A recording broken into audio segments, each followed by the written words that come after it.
There we go. Okay. We are live. Yay. Wow, we did it. So, Technology. yeah. So, I wanted to introduce my beautiful friend and soul sister from Los Angeles. Her name is Astrid Kastenberg, and Hello.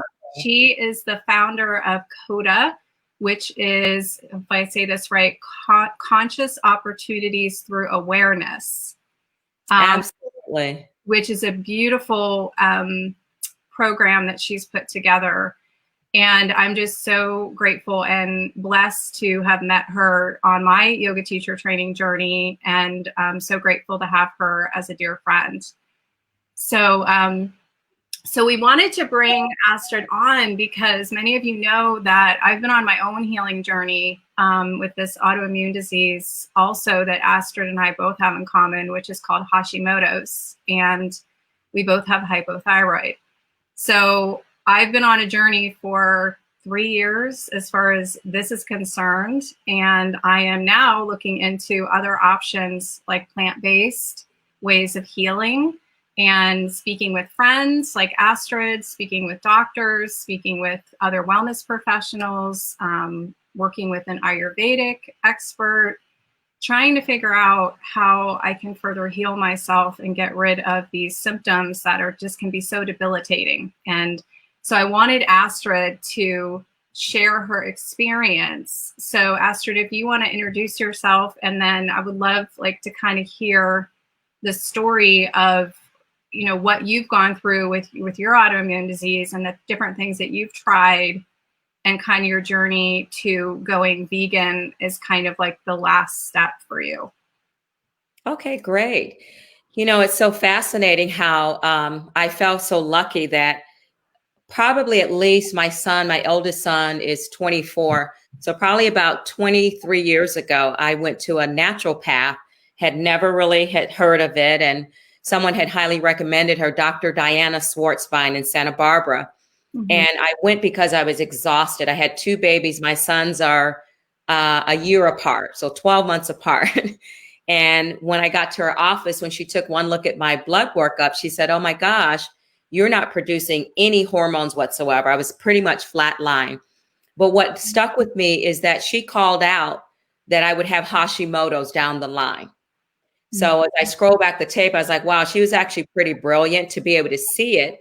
It had been sitting in my blood work all along. And I had gone to endocrinologist, but no one had called it out. So she was an endocrinologist, but leaning more towards naturopathy. And she said, nothing to worry about, but it's going to come up in your life and we just need to keep track of it. Long story short, I lost track of it. I moved out of the area.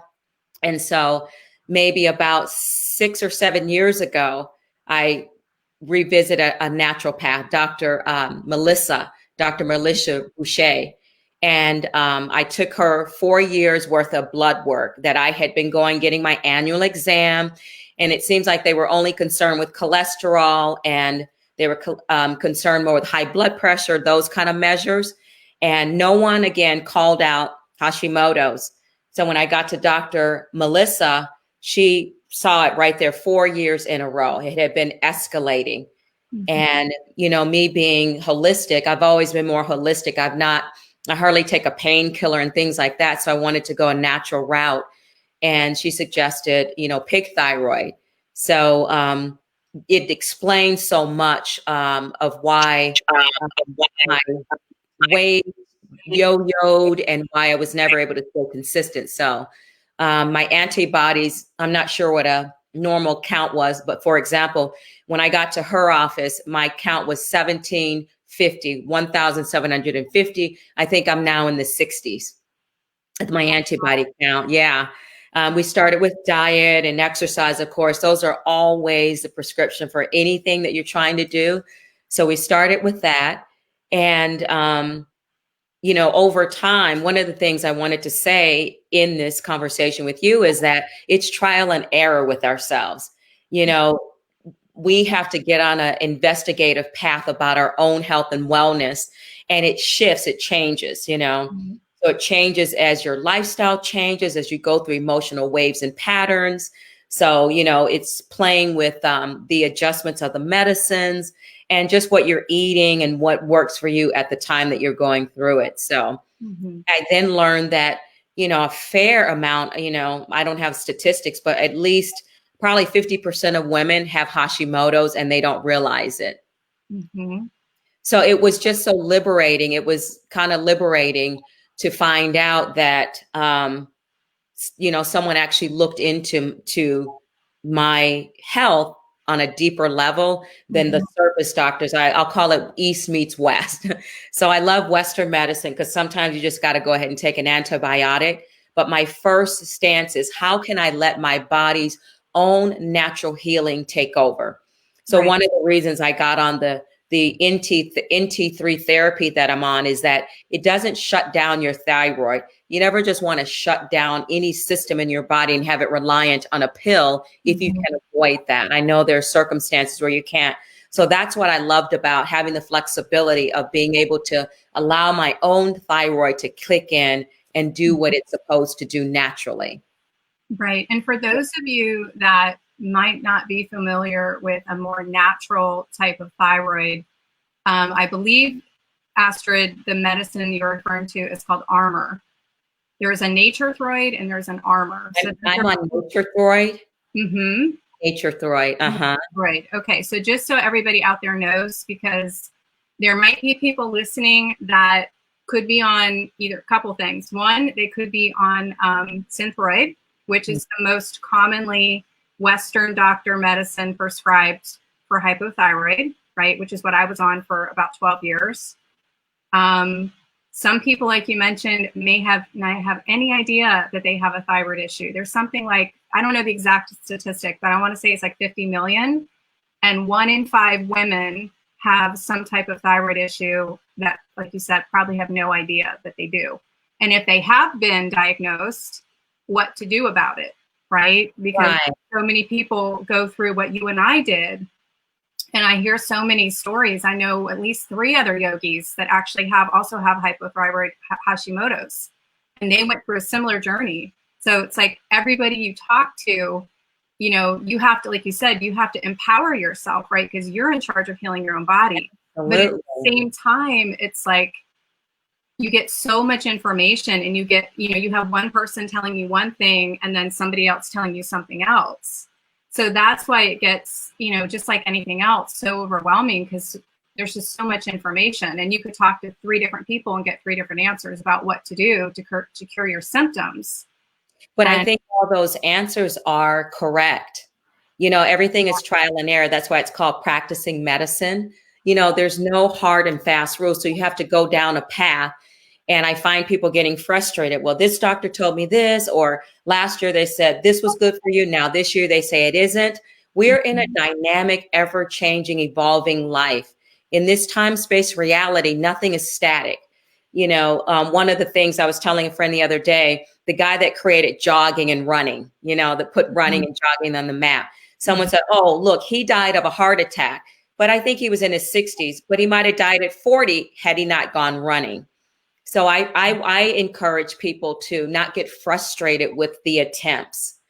How do we ever investigate and know? And it's like, we just have to put that time and energy into learning ourselves. The word, in our yoga world, Jenny, it's like, know thyself, and on every level. So we don't get to skip over steps. Sometimes it's trial and error, but to kind of be refreshed about what truly works for you as an individual. And it's great to get feedback from your friends. I love gathering. I talk to other people that are on Synthroid or doing certain things. That's how I determine what I'm going to try next. Right. Yeah. And it's so interesting. I love how you say that, thinking about like the self-discovery process, just like you do in yoga. Like I just kind of had this aha moment of applying that with your own wellness journey, right? Especially when it comes to something like a chronic disease, like an autoimmune disease. And you think of Aparigraha and Ahimsa, greedlessness, and, all of that, and do no harm. And what people forget is to add themselves to the do no harm, and actually to be patient with the process and allow yourself, that there's no mistakes. They're all part of the journey to figuring it out. But if you don't try anything, if you just read rhetoric and you don't actually go on the path, because some rhetoric that doesn't work for someone else actually works brilliantly for you. Right. You And know? and I'll mention one other thing that I tried, and then I would love to hear some other things that you tried kind of along your path. One of the things that I tried last year, like you said, was one of those trials and errors that I tried a paleo autoimmune diet. So I took out gluten, I took out dairy, but I was still eating meats and, you know, mostly unprocessed, still some processed, not 100% clean, like I'm planning to go. But I was still having, you know, the same symptoms, the chronic fatigue, the foggy brain, the starting to have achy joints. So that's why I'm kind of upping it to the next level of, okay, what happens if I take meat out of my diet and I'm just focused on whole food, plant-based lifestyle? What does that look like? So I would love to hear, like, what are some different things that, you know, you kind of tried along the way, you know, just for other people to hear, like, because like you said, everybody's different, because for some people, the paleo autoimmune diet worked for them and they're great. Yeah. Well, you know, I originally, you know, one of the things for Hashimoto's is that gluten is not good. I think that's been proven that, and I think everyone can do with reducing the amount of gluten in their diet. But what's hilarious is I jumped on the gluten bandwagon. I'm not even gluten intolerant. So, you know, my naturopath right away called out flax, you know, flax as an important part of the diet. And drinking water. But one of the things I started with, so in further investigation, it turned out I'm not even gluten intolerant, but I am intolerant to rice and corn. So again, that ignorance of jumping on a bandwagon without knowing, listening to everyone else, because I thought, oh, that must be for me. So I would have my wonderful rice cereal with my, or corn and rice cereal with my rice milk. And I wondered why I had a stomach ache, but I would always blame it on the meat. So I'm like, you know, here we are. So again, the typical blood test and exam does not unbundle these little nuances. So what my naturopath did is she ran a regular blood panel. She says, I'm going to run the blood panel that most doctors run. Now I'm going to run this sub panel to discover. So that's when I discovered that, you know, a lot of people are allergic to dairy and cheese products and cow products. I had been using goat milk and goat cheese instead. So I found out that it's the casein for me in the milk that makes me intolerant. So that was like, I didn't have to necessarily eliminate dairy, but I would eat goat and sheep's milk versus cow. So again, just on this discovery, I just had to laugh out loud all of the delicious bread that I passed up out of sheer ignorance, you know, but it just wasn't for me, you know, that wasn't for me. And so I've since kind of played around with things, but that one of the big call outs is for Hashimoto's in particular. So this vegan journey, as I look around, again, this year I became a yoga teacher 20 years ago. And when I got on the yoga path, I started reading about the tenets of yoga, the scriptures, and what is this thing called yoga really about? It's not just about the physical asana poses. And I remember Jiva Mukti Yoga, Sharon Gannon and David Life, they were one of the first that brought my awareness to this thing of ahimsa, not killing animals, you know, respecting the earth and everything that you're doing. And what you put in your body is a form of respect. I understood it. I believed it. I aligned with it, but I did not deploy it.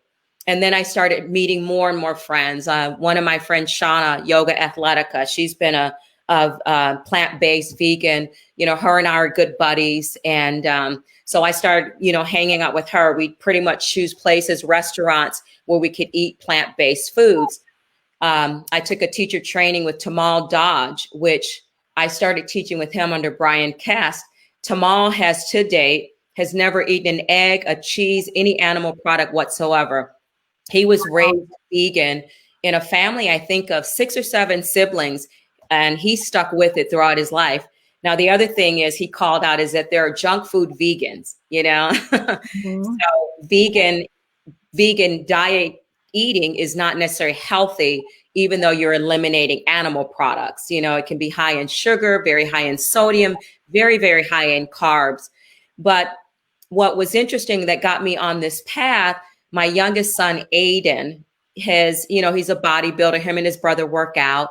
And he was so against plant-based eating and found all this research to be against it, especially lifting weights and how that would affect him. But he finally watched a movie about the cruelty of animals and the treatment of animals, and he turned the corner. Then he also started doing the research on how do you get strong with a plant-based diet and that evidence. So again, sometimes we go down one rabbit hole without investigating the other side of the rabbit hole. And so it was my son, Aiden, that caused me really, like I had David and Sharon and Tamal and Shauna in my ear. And as a yoga teacher and wanting to be the change that I want to see in the world and bring and be what I'm talking about, I knew someday I had to at least give veganism a chance. Mm-hmm. Having that inspiration, I'm not Catholic anymore, but my friend Euron, during Lent, he said, hey, guess what? For 40 days, I'm going to try being a vegan. He was also against it. It's like, I've met so many people that are against something they've never even tried, And so I'm like, well, if you do it, you know how there's power in numbers. So if you do it, let's do it together. So it was nice knowing that someone out there was holding me accountable for these 40 days. I'm like, I can do anything for 40 days. I can just try it. And here we are pre-pandemic, like a week before the pandemic. And I'm an emotional eater. I come from the Midwest. Food is everything in our family. Eating food has always been a way to cure and just to self-medicate as well. Mm-hmm. And so going through COVID blew my mind. But I also thank the pandemic because I know without it, being able to have to sit still, self-quarantine, my choices were different. I wasn't lured by eating out at restaurants and, being longing at looking at menus of food that I used to eat. And I also just think I was ready. Like my family and my friends are so important to me that I respect. But I'm telling you, when I saw my son make that shift, because here I'm on the other side, encouraging my sons to practice yoga and meditation. They just grew up in the household with it. Mm-hmm. So they took on yoga and meditation. So I just felt obligated to to at least where I'm teaching them about all this stuff. So that's why the teaching goes both ways and we never know where our teachers come from. So that's how I got on this journey. Wow. I love that. That's amazing. And it's so interesting because like you said, everybody that you talk to has tried so many different things. And, when you find something that works, it can be like such a relief, right? Because anyone who has had what we're talking about, or anyone who has had like chronic fatigue, exactly, brain, and you've had it for a long time, when that fog clears and when you stop having that chronic fatigue, it is like, it's such a blessing, and you can't really understand that level of fatigue unless you've had it yourself and what it feels like to not have it anymore. Because I've been doing a juice cleanse just for a couple weeks and eating fruits and vegetables, and I feel amazing. And I'm like, if this is what I feel like on plant-based, I will never go back to eating anything else. Because without getting emotional, right? Like how I feel, in a month or two, but like without getting emotional, like what it feels like to not feel like yuck, to not be waking up every morning and like, sometimes pushing yourself to get through the day. I don't know if you've ever felt like that, but I know I have for years. Depending on the day, ways. And it just makes sense. It's like people love data and science. You eat something raw and alive, it's going to process raw and alive in your body. I mean, I'm like, this is not rocket science. I know for myself, I just wasn't ready to make that step. But I started small, and that's where people make the mistake. Like, it sounds like I did just move to vegan. Like you have to I don't think you can everyone has their process. But leading up to this, I did start eliminating red meat. I started eliminating dairy. And I'm more of a purist. I love to cook. Food is everything to me, but I love fresh, wholesome food. So one of the things my friends know, I said, the only thing standing in between the last road to cross was bacon. It's like, I don't want to, that was the only thing standing in my way to becoming vegan, because I'm a natural. I naturally, by default, so many days my meals are vegan. I laughed out loud. I'm like, I'm pretty much have been eating a vegan diet plus bacon. And I know, I love bacon. It's hard about. Yeah. So one of the things that I've done, and along this vegan journey, though, it's not a perfect science, hasn't been for me. So to survive it, I did eat a lot of carbs. I did eat a lot of grains and things to make it through. And I just recently identified that soy products are too much for my system. So while, I went right into the fear of like, I'm not getting enough protein out of my diet. I've got to have all this. Even my naturopath said, I want you to eat a block of tofu every day. So because she's amazing and great, I started eating this block, but I wasn't feeling as well as I was feeling. And I just did a test. I just got off of it, and it's just not for me. So I have to take my protein through bean and other sources. But again, like I say, we must do the research and the investigation. Pretty much everything I eat has some form of protein in it. Vegetables have protein in it. Broccoli has protein in it. And so I'm not a bodybuilder. It's not my lifestyle while I need like this expanded amount of protein. I think protein is overrated to some degree for the cause of eating animals or fish and all of that. Well, where are you going to get your protein from? Well, there's hundreds of ways to get protein, and it's not only just nuts. One of the challenges my son gave me, and I also saw Dr. Gundry talk about this, is eating 9 cups of vegetables a day. So even though I'm now vegan, do you know how hard that is? That is very, and I thought I was killing it, Yeah. My son challenged me to eat 28 different fruits and vegetables a week. Wow. Again, I was like, oh, that's so easy, but it was hard. I think I got to 22, but we live again back to this beautiful time, space reality we live in. It's a beautiful time to eat plant-based. There's some beautiful restaurants, and all the restaurants now respect that as well. You can comfortably go out. I mean, there was a time, honestly, when vegan food just wasn't good. It was not good. And so having this time, space, reality that we live in with the technology, with the gastronomy cooking for vegetables, it's in a really, really beautiful time. And what I figured out is people just want good food. If you make the food good, sometimes I make meals and I'm like, wow, this is pretty amazing. So. Yeah, Astrid is an amazing cook. I can attest to that. She is amazing. Oh, that's right. But I wanted to say too, like I wanted to share this also, and you might feel this way too, Astrid. And I'm just very, very much earlier in my journey than even you are, because I know you've been doing this for about 5 months now. Is that 5? I just hit 5 months. 5 months. Yeah.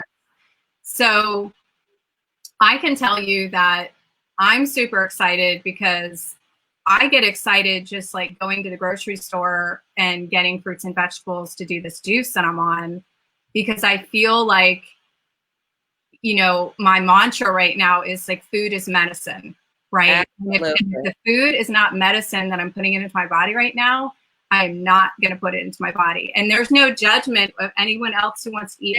No judgment. Yeah. But for me personally and my health journey, what I need to do at this point is think about everything I put in my body as medicine. And I have not been, again, without me getting emotional, this excited about something, about healing myself and actually feeling better since I started yoga.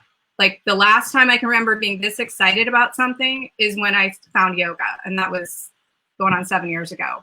So that's how, like, I'm trying to share this with the rooftops of somebody like you that has experienced this, because I also have done a ton of research also, like your son did. And there's so many stories of people healing from a plant-based lifestyle, including autoimmune disease, including MS and Absolutely. rheumatoid arthritis, Hashimoto's. Like there is just so many stories and so much research. There's a ton of research out there about, you know, how animal protein, like you said, casein, can be detrimental to your health. So we're not here to say, you know, you can eat red meat or not. We're just sharing the information to let people know, to, you know, to educate people that one of the documentaries I watched is called What the Health. What the hell? What the Health. And it shows some of the world leaders of this animal protein and animal dairy products also, because the casein, as you know, is in the dairy products, and the direct correlation between cancer, heart disease, and now they've done studies on autoimmune disease that is directly correlated, because as you know, it creates inflammation, right? And inflammation, stress, and our nutrition are the three things that lead to disease and lead to autoimmune disease. So how we eat is directly tied to our inflammation, right? We significantly reduce our inflammation by what we eat, or we significantly increase it by what we eat. And the same thing with our stress levels. Absolutely. So, the other thing I just wanted to share really quick, to your point, like a year ago, you know, I took out gluten and dairy, right? I mean, I cheated here and there. Every once in a while I ate a pizza, you know, I didn't go like hardcore, but I'd say 95% or so, I cut out dairy and gluten. And the reason why I did is because I actually did a food sensitivity test, and I would highly recommend this to anybody who's watching. Absolutely. Get your blood checked and find out if you're gluten or dairy intolerant, because if you are sensitive, every time you eat dairy or gluten, it is increasing your inflammation. And it's just cheating, even just cheating here and there. I looked at studies like that. The setback, we think it's a day or two. The setback is far reaching than you actually think it is. Yeah, in fact, and it's interesting, Astrid, because I'll share this too, that some of those days, because I started journaling stuff like when I was, you know, like making a food journal, and I would actually wake up the next day and my eye would be swollen when I ate dairy. Right. So, right. So I mean, if it wasn't any more obvious, you know, when something like that shows up on your body, like, this is not ding, ding, ding. Like, this is not something that you're supposed to be eating, right? I mean, I literally was putting ice on my eye because my eye was swollen. And the other thing I wanted to bring up too is gut health. So right. I know you're familiar with that too. And I've had my own journey with Candida, which it's a yeast in your gut, and it's fed by sugar, dairy, and gluten. And when this Candida yeast grows in your gut, it is directly correlated to our autoimmune symptoms. And it causes, again, foggy brain, chronic fatigue, and can cause depression, anxiety, all types of things.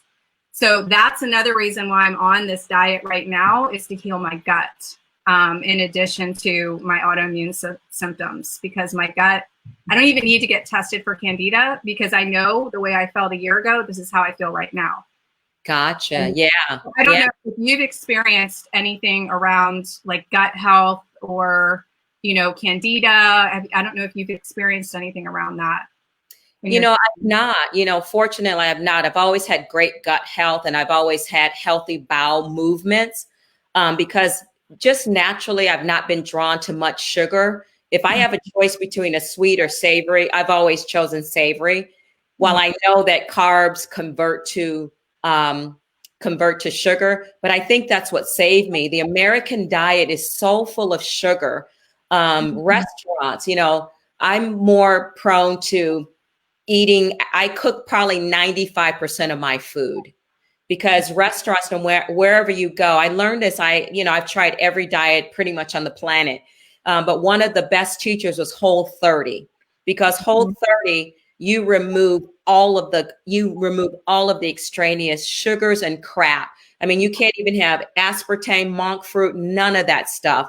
You know, it was designed to help people identify allergens to peanuts, to gluten, so their whole premise is to clear out all of the known allergens, start fresh. And it's called Whole30 because you just eat whole foods, whole grass-fed meat, whole vegetables, whatever you're eating. And, you know, there were limitations on things like no wheat products because wheat is a big allergen. But from that, I learned how much sugar was in food because, and again, not wanting to cheat. And Whole30 says, when you get on this journey, only get on it when you're ready. Don't travel. don't don't do birthday celebrations because that one bite of sugar is going to catapult you back. So I'd be at a restaurant and you think like, okay, I'll have a piece of grilled chicken. Simple, put nothing on it. But then you'd have to ask, has it been marinated in anything? Yes. What's the marinade? Honey, molasses, sugar, teriyaki sauce. And it's just like, I remember being at places like, can I just get a clean piece of fish with nothing on it? The oils that are used. So sugar is so insidious, but our tongues are, most people's tongue is more suited for that sweet. So one of the things too, that I think that that caught me in my tracks right before the day before I started my vegan journey, I remember saying, I'm going to have one last treat before I start this thing. And that treat was going to be my beloved ice cream. And I caught myself and I said, why do I always use food as a treat? Why? Or why don't I use something healthy as a treat? Why am I always looking at the cookies, the chips, the things like that as a treat when the real treat would be, I don't know, mango or papaya or something like that, something refreshing and good like that. So these things tie back to our childhood. So, being born in the Midwest, I know that plays into where my eating pattern developed. But one of the things I'm so grateful for growing up, it was always homemade food. We just weren't a family that ate out a lot at all. So I've continued that tradition. My sons have contributed. When they were in college, they cooked their food, the majority of their food. So I think part of the journey, again, is so exciting. Instagram, there's so many platforms that you can go to for this cooking. What is it? Pinterest. There's so much about delicious plant-based food. And again, like you said, I'm non-judging at all. I still love bacon in my heart, but I'm also not trying to replace bacon. So friends that just eat, they have this plant-based or fake bacon. The whole point is not to eat bacon. So I don't do replacements for other thingies. So in my personal case, I don't eat the fake meats. I don't eat any of that. I eat it here and there, but I'm off of meat for a reason. I don't want to fake the funk and look at a fake burger, although Monty's Good Burger is pretty good, but you know what I'm saying? And that's my choice. And what I think today is the call to action is just try it. Try plant-based foods 2 to 3 days a week. It'll be life-changing. You know what I'm saying? And that's how I started as well. I had specific vegan days that I just 100% went plant-based. But again, some people, I believe that everybody is not maybe meant to be a vegan or vegetarian. I believe that in my soul. Yeah. But I do believe that everybody could do with pulling back on the meat and on the animal products. But to your point, Jenny, about the brain fog, I didn't have the gut health issue. I've always had pretty gut biome in my body. But what I think is that really, again, trial and error, trying with what works for you and just trying to see it as exciting, like this exciting discovery about you. And I didn't have, but I had the lack of clarity mentally. And within a week of being a vegan, that blew my mind how great I felt. And again, it ties back to your words, your actions, your thoughts. All three have to be in alignment. And so again, as much as I've lived a nutritious, pretty healthy life, but as much as I knew, I had no clue how what you eat truly affects how you think. It truly ties back. And so it's like, this is what the yogis have been saying. This is what they've been saying for 5,000 years. You are what you eat. And my mind just opened up to possibility. And I noticed one of the things that Sharon and David Gannon at Jiva Mukti talked about, and other people talk about, when you eat animals, you put that fear into your body. You put that fear into your body.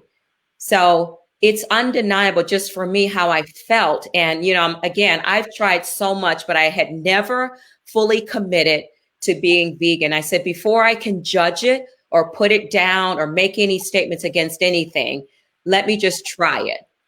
Right. Yeah. And I totally get what you're saying. Like, as far as, thinking about if you're eating these like beautiful plant-based, you're eating like the colors of the rainbow, right? And the level of vibration that's in that food. Absolutely. That's a life. You think about life force, right? Or prana that's in that food versus eating food, a piece of meat, right? And what is in that, right? And to your point, even if it's a grass-fed cow, there's still the process of how we got that to our plate. And so that's the other thing that I've really started being more conscious of, is how things ended up on my plate, and whether that's chicken, fish, red meat, bacon, pigs, cows. And it's just interesting to start being more aware of that. And also, like you said, what we're putting in our body and how much of that is processed. So that's the other thing of, like, even moving towards more, like you said, cooking at home, and that being a step in the right direction, that you're eating less processed food, because, as you know, that's not good for us either, because it's full of salt and sugar and saturated fat and all kinds of chemicals, and especially if you have an autoimmune disease, but for anyone. Dr. Gundry, I was watching a video on him talking about this Mediterranean diet and the olive oil, and that, how, natural bacteria exist in our body for a reason, to attach to the, I thought when I would go to the restroom, I thought that all of that in the toilet, sorry to be graphic, was all of the fiber that I was eating, but the fiber attaches to the food. And so plant-based, it loves to attach to plant to completely clear you out. So again, I want to caution people that it's not an easy road to becoming a clean and healthy vegetarian or vegan.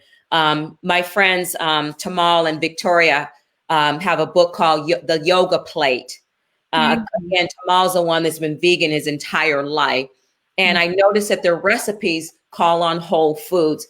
Maybe the only package thing is you might have to buy dates, or you might have to buy almonds. But again, I look in the grocery store. I've always been nosy. I've always looked in people's carts. It's just like a game I play at the grocery store to see who's buying what. And I can tell someone that's plant-based now because I have a heightened awareness for it. But I look at the garbage in their cart, not to be judgmental, but here they are thinking they're healthy. So, people go vegetarian, vegan, or plant-based. Some people for the animal rights, health, etc. But I think that being mindful and understanding what works for you, why are you doing it? And I think that's, for me, it has been a dream of mine to try this, because again, the tenet of yoga speaks to this, in the sutras and all of that, in the yamas and the niyamas, it speaks about this, what you eat. So I just, like, as I go into this new decade, I actually want to embody and live more of what I'm talking about. Right. And what's fascinating to me is, as a life coach coming into 2020, I've probably because the path that I am on, people have come to me for different things for coaching, but it's all wound up. I'm coaching. I'm not a health coach or a nutritionist, but all my coaching has been about health and wellness, because I finally got that that's a driver of anything you want to manifest or create. If your mind's not right, you're not going to be able to create very much. So it'll hold you back in all areas of your life. So if your body's not dynamic, your mind's not dynamic, your energy's not alive and abundant, we can make a shit ton goal list and you're not going to be able to achieve it if you aren't fully complete and engaged in your whole self. So. No, absolutely. And I'm right there with you, because I definitely can relate to that, because there have been many times, you know, because of my health or the way I was feeling, you know, that I wasn't able to be as creative as I would have liked because I just couldn't think straight.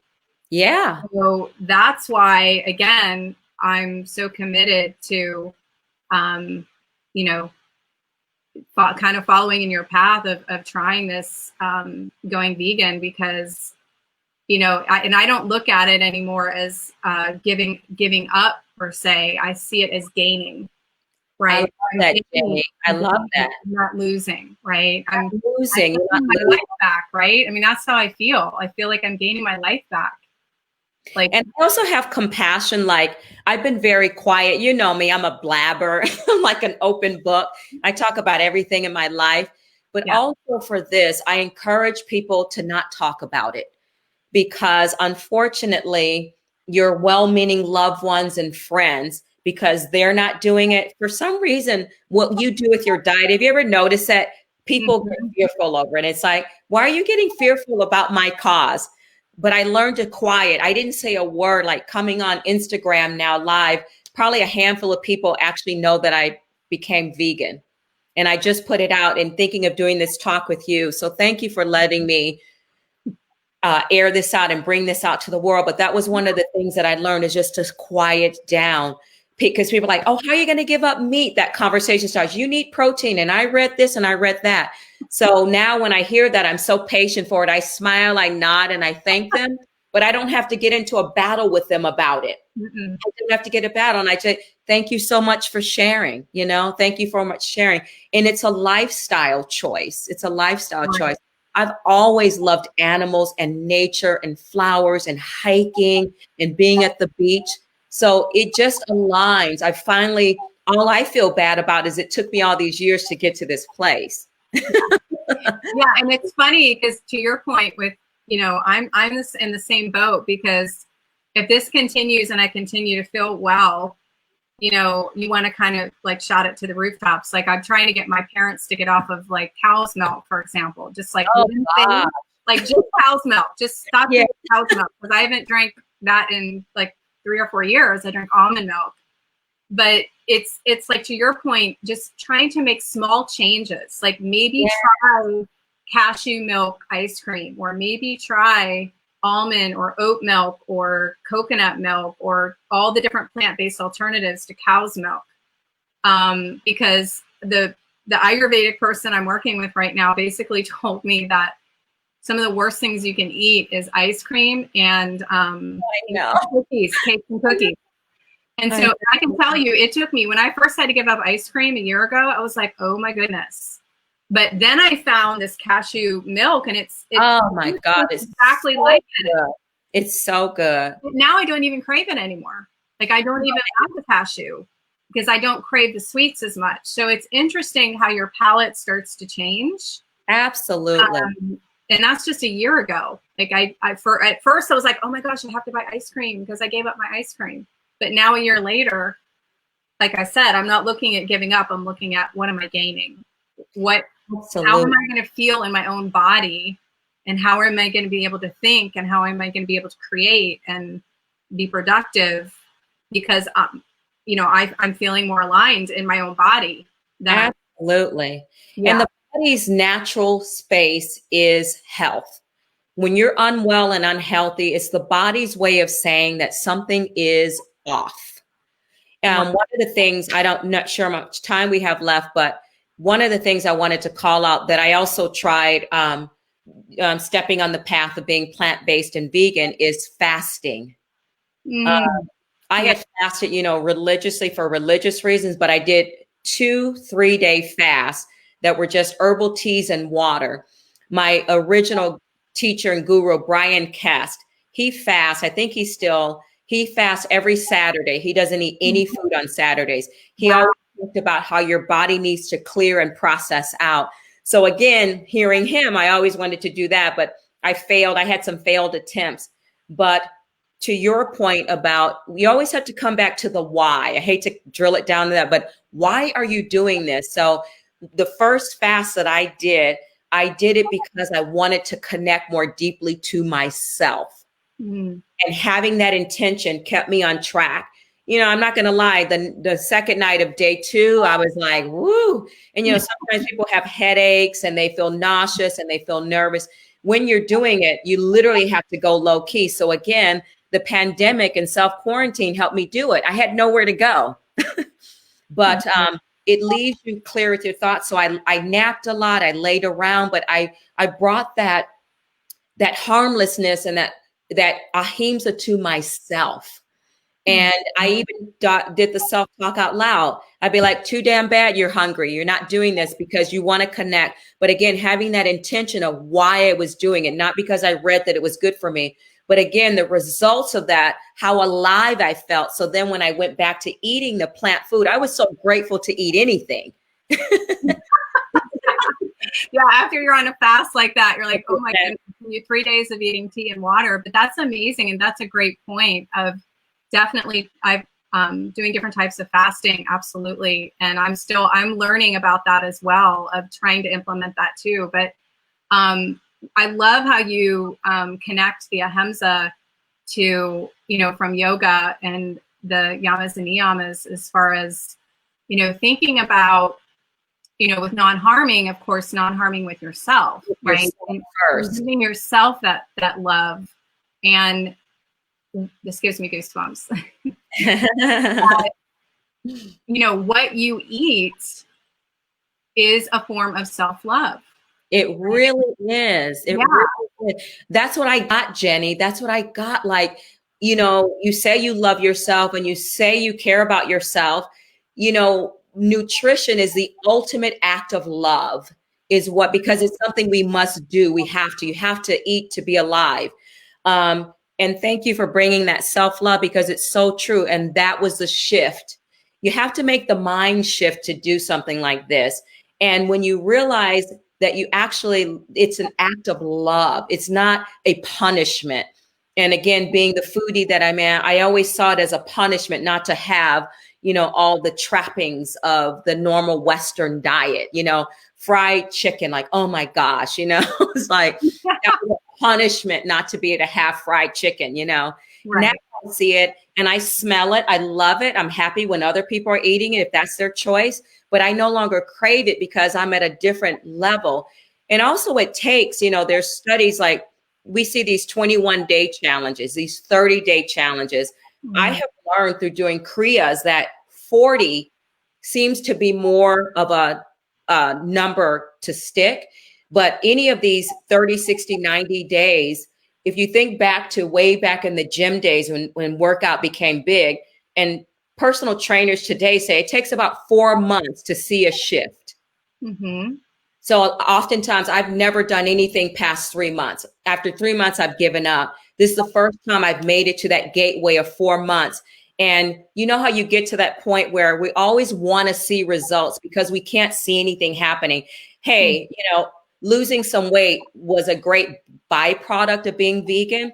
Trust me, that was in the back of my mind, but it wasn't the driving force. Right. But I saw myself, because I got to a point like, damn it, I'm not eating anything much. And why isn't this weight just melting off? Month 4, all of a sudden I start seeing weight start to go around. But month 3, you know, so the idea is just because you're not seeing visible results right away, that's the other thing. You're not going to see. That doesn't mean anything is not happening internally. So that's what kept me going as well. Maybe externally I'm not seeing the physical manifestation, but internally I could feel it. And you know what I'm saying? So I stuck with that. Yeah, no, I love that, because to your point, you know, just coming back to that self-love, it's just another way to give yourself that self-love, and just trying to push through, like you said, like just having that discipline or perseverance, and, you know, baby steps, right? Lots of self-compassion, lots of, you know, not beating yourself up when you get off track, and coming back like over and over, just like your yoga meditation practice. It's the same thing, right, with your lifestyle and your nutrition, is when you get off course, you don't beat yourself up, you come back on track, you get recentered, and you come back to it. But I love that you brought that up, because I think it's so cool and interesting that you did all this in quarantine, and what a blessing, right? So that's just a beautiful example of how this quarantine can be a blessing in a lot of ways, right? And again, it's a mind shift, you know, it's a mindset shift. And I've been talking about this since it started. It all starts in the mind. And I think for us is my mind coming into 2020, my mind was already leading in this direction. And at this point, you know, we both studied with Ashley Turner, you know, the yoga and psychology. I mean, thank God for Ashley, because my daily sadhana coming into the pandemic, you know, I would get phone calls. Aren't you freaking out? Aren't you going crazy? I had moments of uncertainty, unknown, but that having a daily sadhana also. So again, it's a trifecta. It's not just not eating this or not eating that. It's a pathway of rigor, creating a daily ritual. So by the time we got to COVID, my daily ritual was so rock solid that, you know, it didn't matter. That was what kept me steady, those daily practices. Right. And to your point, I am so grateful, and I know you are too, that we have done all the work and all the shadow work and all the things that we've done. And I know you've, you know, been doing yoga for 20 years, but I can tell you, I've talked about this for months during this pandemic. I am so, so grateful because I am able to still keep myself centered. And I can tell you, if I didn't have all those skills and I hadn't done all that work, I don't know how I would feel right now, if that makes sense. Like, I've not gone into depression. I've not gone into anxiety. I've been able to keep myself centered, but I also have been doubling up on my self-care, right? I've been doing more meditation, more yoga, more exercise, more breath work. Now I'm doing this nutrition stuff. But what prompted me was I got my blood work back in July. And I said, if my antibodies and my blood work, my cholesterol, my TSH, all that stuff, if it doesn't come back the way I want it to, I'm going to try plant-based. So that was kind of like similar to kind of how you had some pre-thoughts before you started. I was like, okay, this is it. Like, if this doesn't, is it. And it, you know, it can be as superficial as, I just want to lose weight. Great. You know, but set an intention. Intentionality is everything. Again, when you're ready to make that mind shift, but understanding that what you put in your body affects every decision, every area of your life, every choice that you come to make, you know. So again, I've always believed that being gratitude. So even on those days where I ate a steak, I always gave reverence to God and to life for just the plenitude. So sometimes also when we eat, that's the other thing. I've gone back to saying prayer over my food. We're so lucky to have the variety and the options that we have to eat. And life is so bountiful. So I think that's the other thing, is like giving reverence before you ingest it and actually feeling good. If you choose to eat a steak, enjoy it, because it is a gift from God to be able to have the money, the farmers, to brought it, all of the things that got it, like you said, to get it to your plate. Right. And like to your point, it kind of goes into with CODA, you know, conscious opportunities for awareness is conscious eating, right? And mindful eating. Right? Yeah. And I looked at them just like, how can I be what I'm saying? I put this thing up because I really do think awareness is a superpower. Absolutely. And part of that awareness is discovering the shadow side, you know, and a lot of people won't deal with that shadow side. But so I'm like, am I conscious? You know, opportunities only come when you're conscious and aware. So when people wonder about luck and fate and all of these things, one of the first tenets, you have to be consciously aware of what your desires are and what your needs are and what you truly need, what you think you need, or what someone else says you need. Right. So to your point, setting the intention, or the sankalpa, right? That's how you say it in yoga. What's your sankalpa? So what is it for going vegan, or maybe lessening your dairy products, or maybe eating a salad once a day, like whatever that is, eating more fruits and vegetables, right? Again, taking baby steps. but just knowing what it's doing for your health. Is it your health? Like you said, is it losing weight? Whatever that intention is for you. No judgment as far as, I've seen this stuff on YouTube where people are getting on there doing 30 days of vegan. And there was one guy that got on and said, I just wanted to see what happens. And I know what it was. Mental clarity is what he was looking for. Okay. And he did have more mental clarity after eating vegan for 30 days. But you know what? Ultimately, for anything that we do, it takes 1 year to actually stick. Yes. And that's the part no one ever says, do this 30-day challenge, do this 60-day challenge. Great. But in order for it to be lasting, and you can go on and off, to your point, if you fall off one day, just get right back on, because sometimes we go into self-deprecating ourselves. Oh, I'm a piece of crap. I didn't stick with it. Just keep getting back on, because studies have shown just getting back on, compounded over time, you build that annual effect. Yeah. And you remind me again, back to the book you mentioned, is it called Yoga Plate? That was the one? Yeah, the Yoga Plate. Yes. Okay. Yeah. Mom, Victoria Dodge. Yeah. It's a beautiful book. Beautiful. Okay. The other thing I wanted to mention too, I haven't gotten it yet because it's on back order, but I started researching different plant-based authors, and because I'm just super excited to start cooking when I get out of this cleanse. And one of them is called Deliciously Ella. Oh, okay. He's got an Instagram, Deliciously Ella. And I'll put the comments, like I'll put the link and stuff. I'm going to put your handle in the comments when we get off of all this. Okay, great.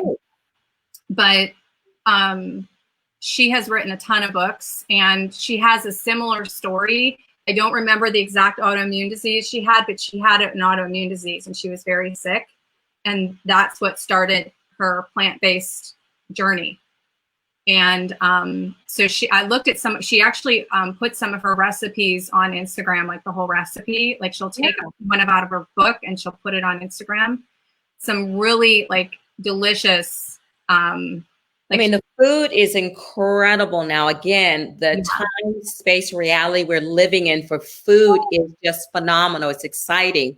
And it's delicious, delicious. Yeah, so good for you, And I did want to mention one other thing. We got just a couple minutes. To your point, you brought up about working through trying tofu and how that process was for you. And I think that's a great point to bring up for people because, I had tried doing plant-based burgers in the past, for example. The Beyond Burgers, and I've tried different. I think I actually might have tried the plant-based bacon at one point. And that was a year ago.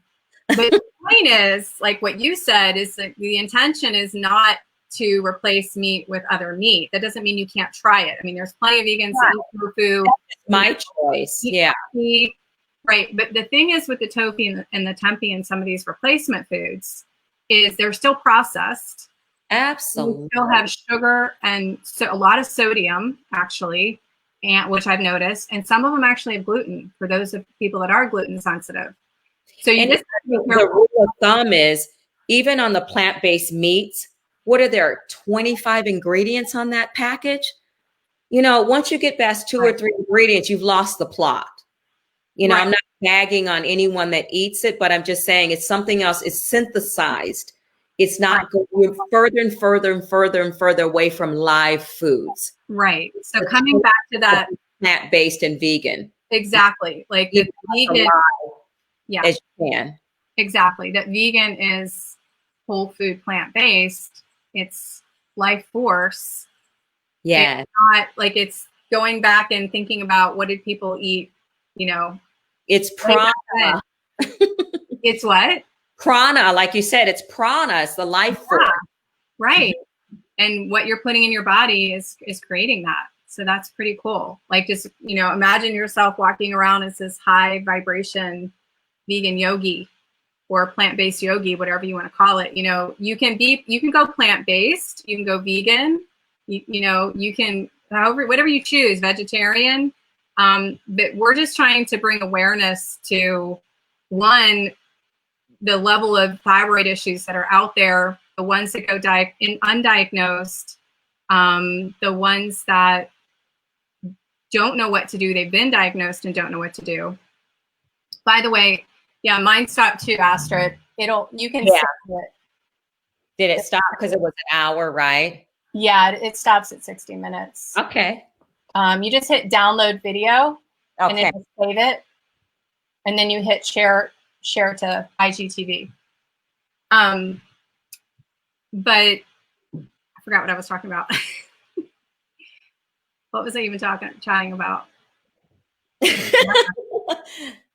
But see, that's the foggy brain. It was the tofu, the soy. We're talking about the ingredients and all of that. Yeah. Just the sugars, salts, and all of that. Yeah. So just being aware of that. And again, that could be part of your journey, like what Astrid went through, right? Astrid went to trying the tofu and trying different things that were plant-based. And that was part of the process, right? So that's fine too. But we're just trying to like bring awareness that maybe long-term, if you do go plant-based, that might not be the ultimate strategy, only because it still is processed. Because you have to do things to help yourself, the better prepared you are to do anything. And it's like, I just, again, forgave myself. I'm like, I have to survive this thing. So before being vegan, I hardly ever ate much bread and carbs. I had been reducing that, but I was like, in order to survive this damn thing, I've got to eat some carbs. I'm like, I'm hungry, Yeah. So I know I ate, but I also, in my mind, I had an idea that I would limit. I needed that crutch, to go from one day eating chicken to not eating any of that. You have to give yourself some spaciousness. So again, I had a strategy. I just said, let me survive the first couple of weeks, because I learned something about mindset. And I've tried so many diets, so I know what it takes. I'm like, if I get to this 2 weeks, then I started adjusting. Then I started reducing the pastas and the breads and stuff. But they were delicious and they got me through. So sometimes, and I also, to that point, Jenny, without the meat and the dairy, I could feel it processing through my body differently. Process well. So I do think that a lot of people that are gluten intolerant, if they went plant-based, they would see a difference in then eating gluten.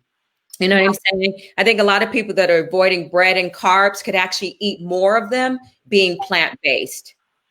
Right. Yeah. And exactly. And I remember one of the integrative doctors that I went to that does functional medicine, one of her quotes that she told me was, eating gluten for somebody who's gluten intolerant and has Hashimoto's is like adding fuel to a fire.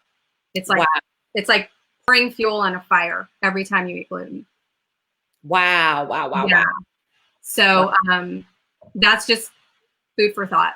Because there's gluten in not just bread, but many, many, many things. When you start looking at the label and you figure out, like, again, a year ago when I started this, I was like, oh my gosh, this has gluten and this has gluten in it. Like broth, like some broths have gluten in it. It's like crazy. Right. Yeah. So there's very few people, I think, with celiac disease and Crohn's disease. Again, not to put anyone down, but there's a lot of bandwagoning against gluten and wheat and things like that. But there's not ethically more sourced international wheat.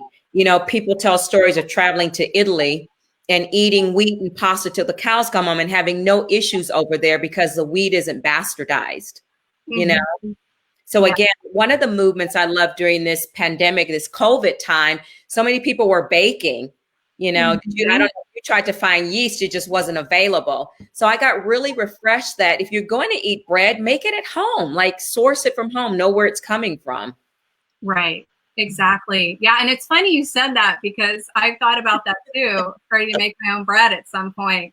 Because it's like, once you start, it just kind of, it's kind of like when you start doing yoga, it's just a part of the journey, right? It's a part of your lifelong journey. And, just kind of thinking about like being a lifelong student of wellness and being a lifelong student of it's a lifelong journey. And like, Yeah. you know, I can laugh out loud. You know, I tried the apple cider vinegar. I tried the lemon in hot water. You know, I laugh at myself of all the things I've tried. But again, that's the beauty of it. It's not to be shamed for it. We're at different places in our past. And again, that's what I've come to assist people and help people with. No shame in that. It's about self-discovery. Self-discovery includes the shadow and the light things that we do to ourselves to make the whole, you know? And I'm right there with you, girl. Like I've tried Atkins. You know, I did the paleo last year, you know.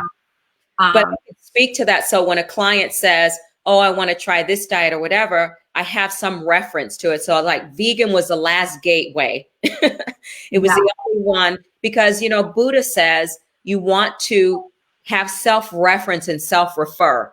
Speak to things you've actually done. You speak more powerfully when you've actually done them yourselves. Yeah. And yes, we can read books, we can attend seminars and go to things, but until sometimes you have that direct experience. So I can guide people if they go paleo, if they go keto, if they go Whole30, you know, or they go, my favorite was being aquatarian, where I ate only, you know, protein from the sea. Yeah, that's funny. Well, you know what? I remember Ashley, one of her quotes is teaching through transmission, right? Uh-huh. So teaching through transmission, write that down. You can't teach something that you've not gone through yourself. And the people that do try to do that, it's not as authentic and it's not as empowering because they're trying to teach something that they've actually not gone through themselves, right? You can only go as deep, you know, in the process or in the journey that you've gone yourself. Absolutely. So to your point, you know, that just the fact that, you know, every step along the way that you've gone through and tried all these different diets, you know, has equipped you to be able to talk about all those now, right? Absolutely. So like you said, nothing is ever wasted, right? It's always a process and a lesson that we learn with each thing that we try. And we go through such emotional, where, you know, the one gift from God is that separates us from the creature, the animal world, is to be able to emote. So when you're going through some emotional difficulties, sometimes you just can't eat as well, you know, but as soon as you can. And I believe in just having like non-negotiables, like, you know, supplements. We haven't even talked about that, but certain supplements are just non-negotiable. So, you know, I've gotten to a point in my life that non-negotiable vitamin B12, it's the woman's vitamin, D3 and vitamin C are non-negotiable. No matter what diet, no matter what I'm eating, those are like baseline things that I'm always going to do. Having green tea, no matter what. So I do think, you know, we do have to push ourselves. And what I've come to learn is just because you don't feel like it is not a good excuse. I'm famous for I don't feel like it. I don't feel like it. And it's like, oh, self-care, take care of yourself. To your point, I've now learned that's not a form of self-care. It's not, you know, sometimes the best form of self-care is to push yourself, get up, get out there and do it. And as we know, once you do it, you actually feel better. So. Right. And by the way, I did watch the Dr. Gundry. I watched some of his stuff on YouTube. Yeah. And one of the things he's recommending actually during the pandemic is 5,000 to 10,000 units of D3. Exactly. So he said normally it's 5,000. Right now we should be taking 10. Exactly. I mean, he blew my mind. Like, again, I've listened to him and others, and they say, oh, well, this doctor said this, that. So what? You know, where it's all a learning process. But what this doctor says applies to someone in a profound way. But what I've learned is when something resonates, like what Dr. Gundry was saying, 1000% resonated with where I am. And it like validated what I was feeling. So he just took me to the next level. You know, I had listened to a few other doctors, which I thought their stuff was compelling. But again, finding your own tribe and the person that resonates for you. You know, I forwarded Dr. Gundry's thing to a lot of people already knowing it may not resonate for them. Right. Just the fact that he's worked holistically with a lot of autoimmune patients, right? Right. Yeah. That's what got me, the 9, and he's talking about the 9 cups of vegetables a day, you know, 9. I'm like, wow. one thing we didn't talk about is the shopping piece. Because when you are like doing your fast and your cleanse, right, with fruits and vegetables, you're at the grocery store a lot more often, especially if you want to try to keep it as fresh as possible. Yeah, I'm going like every 2 to 3 days. Yeah. Yeah. And I've also, we'll have to like we should have another one of these where we just talk about like things that we've learned as far as like different things that we've tried, like I've got 2 or 3 different vegan cheeses that I could recommend, like the ice cream that I recommended, like where to go for different things, know, like what to buy organic and not organic. Like, for example, I realized that celery and cucumbers, which I'm eating a ton of right now, are both on the Dirty Dozen list. And so you're technically supposed to eat organic for that. You're supposed to eat organic. I knew that. Yeah, those are highly toxic. But Dr. Gundry also says, peel the cucumber and take out the seeds if you're going to eat it. Interesting. Yeah. And I've seen where they say about soaking it, but then I'm like, how much of the pesticides do you really get off? So that's like a whole nother conversation. Like we could have another that between you and I, what we've learned and just sharing it with people, That's a process. It takes a lot of time to try different things. And, what else are we alive for than to experiment with ourselves? Again, this is all part of know thyself and understanding how critical that nutrition is a part of that. Exactly. Yeah. And I'm there with you too, girl, as far as like emotional eating. Believe me, I have done my share of emotional and stress eating. I am right there with you. Like corporate. Oh, I was traveling, at a crazy week. I deserve this, Yeah. And I'll tell you one quick story. When my daughter was little, like I'm embarrassed to talk about this now, but here it is. Like, I mean, I actually ate McDonald's. Like I would never like eat that now. But at the time, I was working full time. My ex was traveling all the time. So it's kind of like a single mom. And I was working a ton, and I was the one taking her back and forth to daycare, giving her a bath at night, like and that was kind of like my dark ages. And my job was extremely, extremely stressful. Yeah. So I did a lot of emotional eating. And I also had issues still with mom guilt. And I wasn't taking care of myself. I wasn't exercising. So that was a very kind of like, when you talk about your health story, that was a dark time for me. And I wasn't taking care of myself. So I'm happy to say I'm in a different place in my path right now. Yeah, me too. It feels so good. I just want to be that change. When I look at, I've been saying love and light for over 20 years. So I've been saying, am I actually doing that for myself? So, one thing is people always, my energy is always good, but it's like that, I love that teaching through transmission, just the light will radiate when the love truly is there. Yeah, absolutely. And tell me again, remind me what your Instagram handle is. Is it Coda Life Goddess? Coda Life Goddess. Coda Life Goddess. Okay. I'll put that in the chat, and then I'll post it again too. Cool. So girl, this has been totally spontaneous for anybody that's been watching. This is something that, Astrid and I just had a quick conversation, and just wanted to share this with people because I'm so super excited for you that you are kind of going in this next step in your healing journey, because I know that you've struggled a lot, like I have, with symptoms of hypothyroidism and Hashimoto's. Yeah. And I never felt better. I'm just like, you can't deny it. Just try it. Try it. Exactly. Try it. And, like you said, there's no judgment, right? I'm definitely not here to judge and preach. I'm here to just share and educate, and you can kind of take it or leave it. But for anybody out there that's struggling right now, there might be somebody that hears this that's struggling and they're not feeling well in their own body. Right. Yeah, exactly. So we're going to go ahead and and jump off here. We've gone a little bit over, but that's okay. Wouldn't be the first time. So again, I want to thank my beautiful friend, Astrid, so much for taking the time and just taking your time to share. And it was so beautiful to connect with you, even though it's virtually. Yes, you too. To see you again next time I come to California, to actually see people in person again. Exactly. But I'm glad that we were able to connect virtually, and I definitely look forward to us like continuing our little Zoom chats that we've been doing, because it's nice to just stay connected, you know. It sure is. It's so important right now. I really appreciate you. Thank you. I appreciate you, girl.